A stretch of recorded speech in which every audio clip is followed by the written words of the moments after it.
চাপা আজও তোর মাছ ভাজা তুলে রাখতে ভুলে গিয়েছে। সব মাছ ঝাল দিয়ে করে ফেলেছে।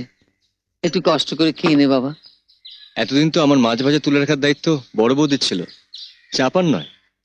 এখন তোমার বিয়ে হয়ে গেছে ভাই, তাই দায়িত্বটা তোমার বউর হাতেই চলে গেছে।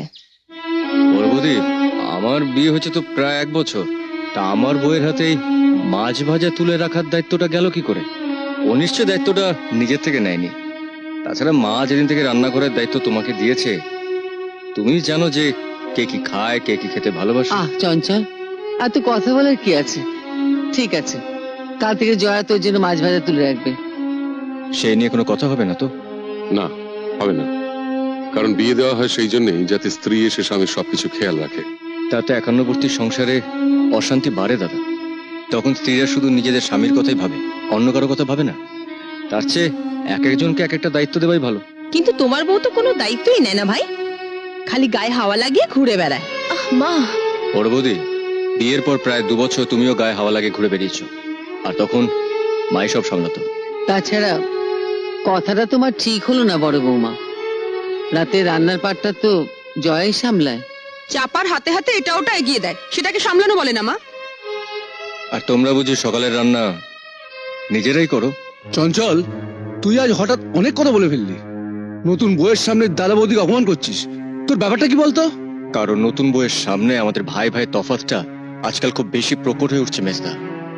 আর জয়ের সামনে আমি খুব ছোট হয়ে যাচ্ছি। আমার রোজগার কম, আমি সংসারে কম টাকা দিই, তাই আমার দামও কম, সেটাও জয়া বুঝতে পারছে। এতে আমার সম্মানটা থাকছে কোথায়? ও, সেই জন্যই কি তুই এবার সংসারটা ভাঙতে চাইছিস? না, এ কথা আমি বলিনি। পরিষ্কার করে না বললেও মনেটা তাই দাঁড়াচ্ছে। তাই নাকি? নিশ্চয়ই। দেখ চঞ্চল, আজকের দিনে সবাই নিজের স্বার্থটাই বেশি করে দেখে। আপনি বাঁচলে বাপের নাম।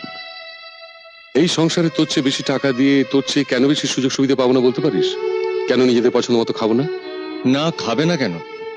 শুধু আমার জন্য একটা মাছ ভাজা তুলে রাখতে তোমাদের অসুবিধে? সেটা তোর বউয়ের দোষ।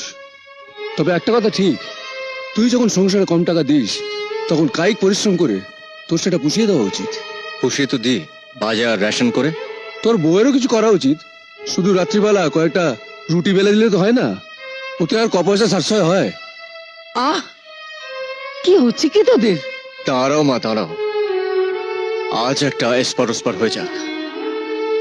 বলো, কি করলে, জয়া কি করলে সংসারে সাশ্রয় হবে? জয়ার উচিত চাপাকে ছাড়িয়ে দিয়ে পুরো রান্নার কাজটা নিজের হাতে নেওয়া, তাহলে চাপার মাইনেটা বাঁচবে।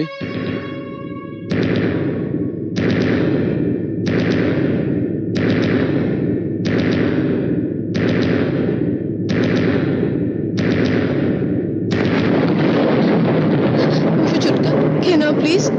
ছোটকা, চঞ্চল, মুখের ভাত ফেলে উঠতে নেই, বস খেয়ে নে। এ ভাত আমার গলা দিয়ে নামবে না মা?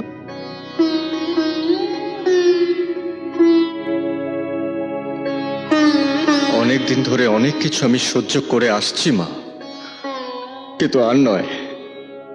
এই সংসারে বেশি টাকা দিই বলে দাদা বৌদি যে সুযোগ সুবিধে পাচ্ছে সেটা তোমারও জানা দরকার মা। আমি বাজার থেকে প্রত্যেকের জন্য রোজ 2 পিস করে মাছ নিয়ে আসি, অথচ আমার আর জয়ের কপালে চোটে 1 পিস মাছ। এই বাড়িতে মাংস হয়, আমরা পাই হাড়, আর বাকি সকলে খায় মাংস। রোজ সকালে আমি আর জয়া খাই বাসি রুটি, আর দাদা বৌদি খায় লুচি হালুয়া, তার সঙ্গে মিষ্টি ফল দুধ তো আছেই। কিন্তু আমি এসব নিয়ে কখনো কিছু বলিনি, কারণ ভেবেছি বললে হয়তো নীচতার পরিচয় দেওয়া হবে। কিন্তু আজ মেজদা তার চেয়ে অনেক বেশি নীচতার পরিচয় দিল, তার নিজের ছোট ভাইয়ের বউকে রাঁধুনির কাজ করতে বলে। মহাভারতে দুঃশাসন দ্রৌপদীকে বস্ত্র হরণ করে যে অপমান করেছিল, মেজদা তার চাইতে তুমি অনেক বেশি অপমান করলে জয়াকে রাঁধুনির কাজ করতে বলে।